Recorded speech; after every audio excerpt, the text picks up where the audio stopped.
Hello everyone and welcome to the patch notes 1054. Let's go straight into it. A word from Starworld. Greetings mortals. This patch brings with it a myriad of fixes and improvements to several aspects of the game. Most notably, this patch will introduce a tentative fix for the ghost player problem, an issue where players would sometimes appear in multiple locations at once. While the team is still firmly focused on fixing and polishing the game, that does not mean we don't have at least a few new things to share with you. For starters, tower shields are being added, a new type of shield that is much larger than their existing counterparts. Alongside these new shields comes an update to shields as whole that will update their role within the game. Little fun fact and side note here, if you have a very small character, you can't look over a tower shield if the tower shield is just too big. In addition to the tower shields, our first point of interest badge arrives to Mirrorland.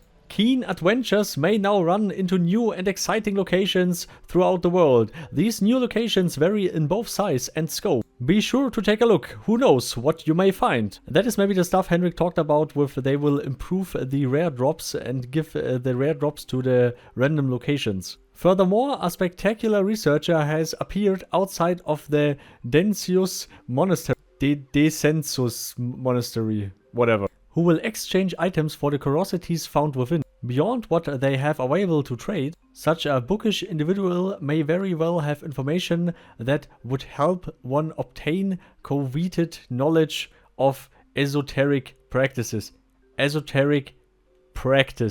don't know where you have seen esoteric stuff in Mortal, but what the fuck, okay. So now to the patch notes. Now to the added content list. Added tower shields. Nice. If you want to know more about tower shields, there's an extra video for that in the video description.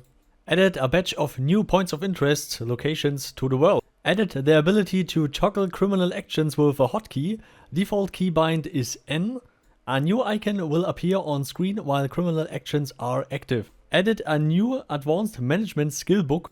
This should alleviate the issue with not being able to level up the management past 70 if your negotiation skill is leveled up too high. Added a new bounty hunter achievement. Added many new professional specific titles. Awesome. Fun fact, that is for fishing and I think it was cooking. Added experimental UI scaling option. If you encounter any issues with elements going off screen, you may use the UI reset button to fix that. Added a new vendor outside the Census dungeon. And now to the changes. The extra stamina cost of blocking with a shield has been removed, so it will still cost stamina to block with a shield, but it will cost less now. Shields now mitigate more damage when blocking attacks that cannot be parried from strong AI. I'm not the best in grammar, but something on this sentence is just wrong. You have more defense on your shield for extreme hardcore attacks that you can't parry from AI. Shield weight now contributes to equipment armor weight,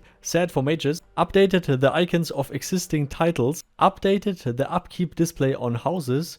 It now shows remaining days, hours and minutes instead of just minutes. The mental leash debuff will no longer get removed if you take damage. Updated the damage types that the Ultimeki hits you. That is the fake Kimuru. No, it's not the Kimuru, it's called the Ultimeki. Just my personal opinion, but what the fuck? This name is far away from epic. Player-owned house passwords are now obfuscated by default. There is now a new visibility toggle that will allow you to view the entered password. Finally, so people can finally show their screen without leaking all their passwords. Adjusted character body shapes across the board. Bodies should now represent their status skinny stout in a more accurate manner. This change also fixed some bad shapes on armors that happened when you had a character that was both strong and overweight. The necromantic rituals skill now affects the stats of summoned ritual creatures. The core of the UI has been refactored. Notable changes include improvised UI sorter. I think they meant order, not sorter. How elements are sorted on top of each other. Improved loading sequences and fate transitions. A slight performance increase might be expected due to less overdraw from on-screen effects. That is awesome. Reduced the interactable region of the horizontal compass to reduce the risk of dragging it by mistake. Lowered the strength requirement of all pole swords, only affects weapons crafted post-patch. Balanced the effect bonuses of currencies and artifacts when raising ritual pets. Adjusted the stats of the Pupuc. It was previously too strong and now has been weakened. The concentration skill now provides a 60% resistance to interruptions while maxed out, up from the previous 50%.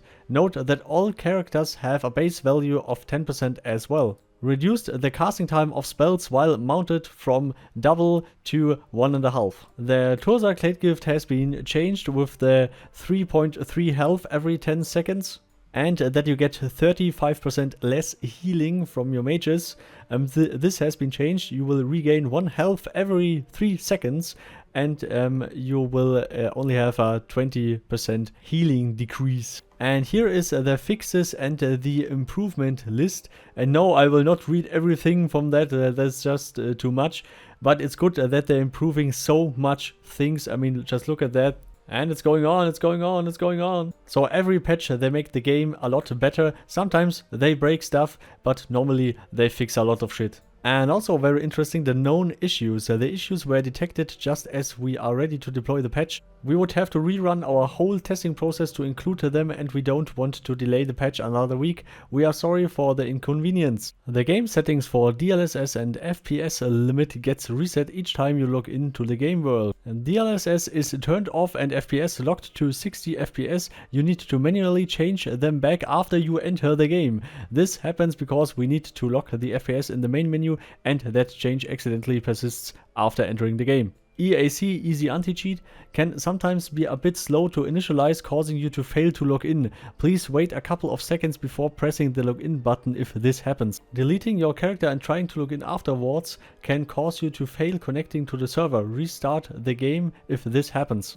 Playing the game for a long time can cause it to get various low-level engine crashes in DirectX 12 mode. It keeps happening even when you start a new session of the game. We recommend restarting your PC if this happens, as it will fix the issue. We are investigating why this is happening to DirectX 12. We recommend installing the latest drivers and not overclocking PC components if you are experiencing frequent crashes. We are still seeing players having recurrent driver-related crashes due to overclocking and can't do anything about crashes caused by the driver shutting down or causing the GPU timeout in the operating system. So these are all the patch notes. So please leave your opinion about the changes to the game in the video description. Would be awesome. Or maybe even in the Mortal Online 2 forums.